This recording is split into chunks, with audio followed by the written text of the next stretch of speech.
is now marching towards 6 weeks to challenge Wanaka, and I gotta say I'm starting to get a wee bit nervous.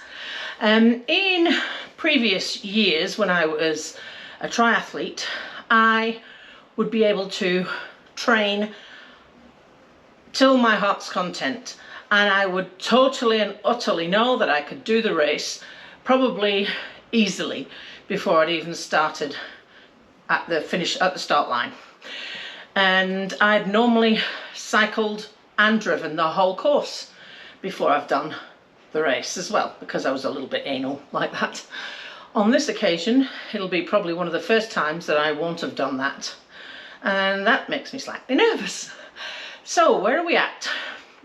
At the end of this week, it's 6 weeks to go, and I am doing a swim at least once a week, and my swims are 2.5k of swim sets and drills. And that 2.5k to begin with was quite hard work to finish. The first time I tried that set, I actually couldn't finish it.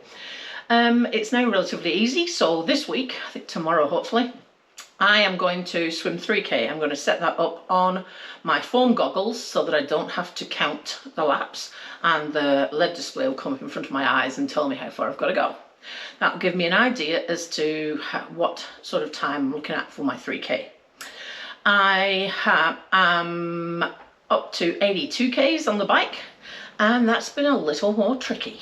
So the challenge I'm having is the sustained effort required for cycling and the very inconsistent performance of my left leg. If you aren't aware, I've got no main arteries left in my left leg, just collateral vessels and some arterial branches. That means that my muscles in that leg only just get enough oxygenated blood. If I do exercise or demand anything more of them, then they don't get enough, and that means they're oxygen starved, and that means it hurts like a good one. There is no way to describe that pain that would even be feasible, and you can't carry on. You have to stop. Now in my case, I have to stop and wait. And when the blood flow catches up again and the muscles have got enough oxygenated blood, then it stops hurting and I can carry on. That in itself is the reason why I got an e-bike, because I was having to stop at the side of the road every 10 or 15 minutes because the leg was hurting so much. My road e-bike allows me to turn the assistance up when my leg hurts more, and that makes me more able to carry on for longer.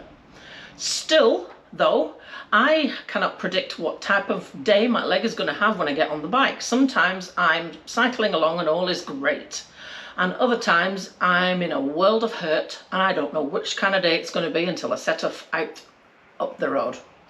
That makes planning really difficult, and like I say, it's not the kind of pain you can box on through.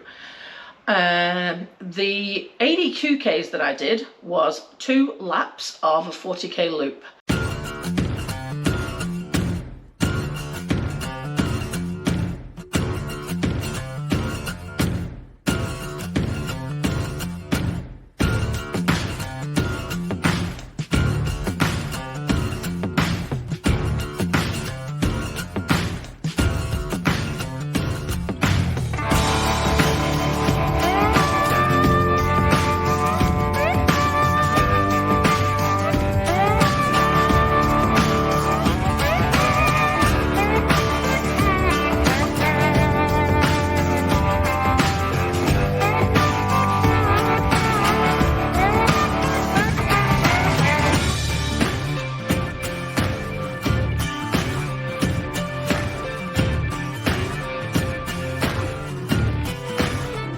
Reasonably flat around here. I'm not going to worry about that, but the first lap, I absolutely hated the first 20-30 minutes of the first lap, and I thought it felt really hard, and I wondered why it felt so hard. I turned left off of the main road, and it was suddenly tons easier, and I totally underestimated the fact there might have been a headwind because the wind was blowing in the opposite direction to what it usually does around here. Then I discovered that if a side wind comes from that side, it's a lot more difficult for me to stay upright because I don't have a counterbalance. And I hadn't even thought of that until this occasion. So I had to give myself shitloads of space and lean an awful lot this way in order to make up for the wind, which is kind of the same as what I've got to do when I stand up on one leg. If I don't have my left leg on, I have to lean a heck of a lot further over in order to stay upright. And if I tried to stand up straight without the leg, I would just fall over that way. So I suppose it kind of makes sense, but I'd never really experienced it on a bike until the other week. So at least I know to watch out for that. When I got to the end of the first lap, my partner was standing outside the house at the gate waving woohoo as I went past, and that was really cool. And the second lap, I turned the assistance up a bit higher. It was lower on the first lap. Now that worked quite nicely. Yeah, I was hurting at the end. Actually, more so from being over in that position on a bike all the time. My arms and my shoulders, my right arm particularly. So I must grip the bar on that side more, which would make sense really. And but overall, I didn't feel too bad, and I was not totally washed out. I have been in the past. When I first started doing my long rides, I was totaled. You could sort of like land me down in a corner and pick me up on Monday. It was that hard. So that sort of was quite encouraging. Then the following week I was meant to do 82k, and I got up that morning and it was looking a bit sort of and I looked at the weather forecast and it was meant to stay dry, windy-ish, not too bad, and it was meant to stay dry until later on in the day. So I looked and I ummed and ahed and I stepped outside and I thought about it for ages and ages, and it was one of those days where I was not having a good day. And if I'd have waited till later to see if it got dry, I wouldn't have gone. So I thought, right, we're going to do it this morning, I'll go now. So I wore a coat, a cycling coat and an underlayer and high-vis jacket so that people would see me. More layers than I've worn in a long time, and it's meant to be summer around here. And I set off and it felt not too bad. I got to the farthest corner of my loop, which is the furthest northwest away from my house, and at that point the wind picked up like a bastard and it started raining. Now that wasn't fun. I learned, and this is lesson number 2 I learned, if the weather is too cold I get even more pain, which would make sense because your blood vessels contract in the cold to not take blood to your extremities to protect your heart, blah blah blah. So that's what happened, and the claudication pain just got even worse. Plus, it was raining and it was windy and I was not enjoying it. And for the next 7k back to my house, I was wondering, should I carry on, should I not? And a million things went through my head. Well, if it was the race, you'd have to carry on, you know. You need to be able to get used to these things. You really need to do longer races, longer rides, so that your leg's used to this, so you know what to expect. And then on the flip side of that, I was thinking, I hate this. This is not fun. I want to stop. Why do I put myself through this? So when I got to the house, and the other thing I was thinking was, it's going to be really expensive the fallout of this afterwards if I carried on. So I stopped outside the house. That's the first time I've done something logical, that listening to my body in a really long time. Felt really bad about it and everything. I felt like a bit of a failure. Talked myself out of that, and then the following day I did park run on 2 feet. Now I did that on purpose to work tired legs, and I did the park run in 1 hour 17, which is 2 minutes faster than my previous personal best. My previous personal best, by the way, is my only other time I've walked it. So when I thought about that afterwards, on that day, I was in a world of hurt as well, and I, 2.5k could have quite happily sat on a bench and gone, nah, fuck this. But at that point, the tail walker caught up with me and started talking to me, so I carried on. Anyway, afterwards, I actually felt pretty good about that because I had pushed on through, and it was hard, but a couple of hours later in the afternoon, I felt okay again. So the long story of this was, well, actually, you know what, Melanie? Your fitness might actually be getting better. Well, wouldn't you know? So then I thought, well, how are we going to get around this? Because the cost of doing a long ride for me is just way too big. So I end up mentally and particularly physically totally knackered, like lie down in the corner, don't talk to me, knackered for days on end. And that's no way to live. And so I thought, right, I can't keep doing these long rides. They're too costly in fatigue. If you remember that I'm more than half, more than 50% impaired with my disability. So that's a really expensive expenditure in energy. And I can do a hell of a lot less than I used to be able to, hence the e-bike. So I then went online and looked to find out about other types of training. And I asked Google whether training 2 shorter rides back to back was better, worse, or the same as doing 1 long ride. Now, I kind of thought I knew the answer to this, but I wanted to see, because that's why I'd done the park run on the back of the long ride when I cut it short. So Google says, when I looked up the research for that, there is no significant benefits of doing a really long ride that you can't get out of two shorter rides. And in fact, if you do 1 long ride and there's a big length in between the long ride, like a whole week, then the decrease in fitness benefits is incremental. And so you lose more fitness by leaving big gaps between your rides. And you can train harder in a shorter ride, which improves your fitness more. So that all made total sense. So that's my new plan. This week, I am supposed to be doing 95k. The mental thought of that, going past the house 1, 2, 3 times, is just like, so I don't know how I'm going to go with that. But what I will do is, if I can't get around the whole 95k on the day I do it, then I'll get back on that bike, whether it's outdoors or indoors, and do more the next day, because the science says that is okay. So then I went to look at the race maps. I thought I'd better wrap my head around how this all works. Bearing in mind, when I thought about this race, Challenge Wanaka, is the longest race I will have ever done, 1 feet or 2. Because a middle distance triathlon is 1900 meters, this is a 3k swim, and a middle distance triathlon's bike leg is 90k, and this is 120.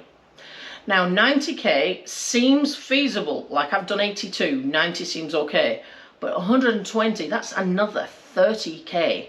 That just seems like, to me, it doesn't sound like something that I want to go back and do every year. It doesn't sound very attractive to me at all, especially when you consider the difficulties I have with the long distance training. So the swim leg is 2 laps, and I looked at the map closely because I thought, oh God, I hope I don't have to get out onto the beach and go around a buoy, because I don't think I wouldn't be able to, because I won't have a foot in the swim. But it's not, it's 2 laps and you swim around a buoy that's anchored in the lake. So that's fine.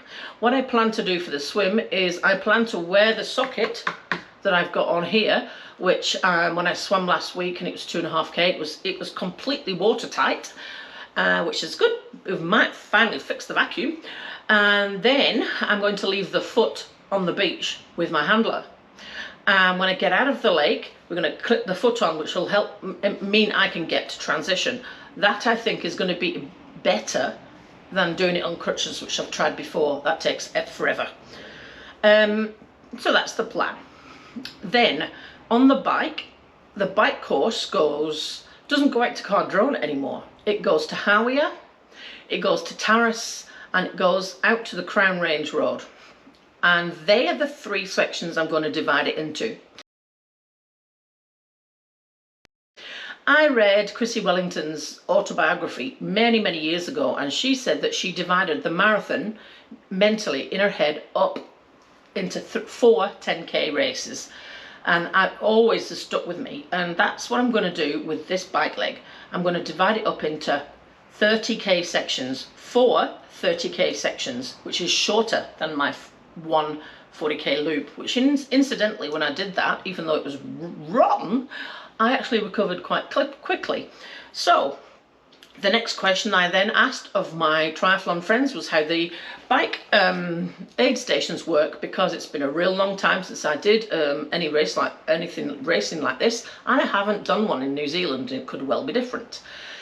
And so the plan is that you've got a long table with all these different nutrition things laid out on them, and a bottle catch and a bottle grab. So you dispose your bottle into a bin, like throw it shot into a goal, and then you grab another one off the table and you carry on and nobody stops. A one-legged flying bottle grab does not sound very attractive to me. So I'm going to stop at each one.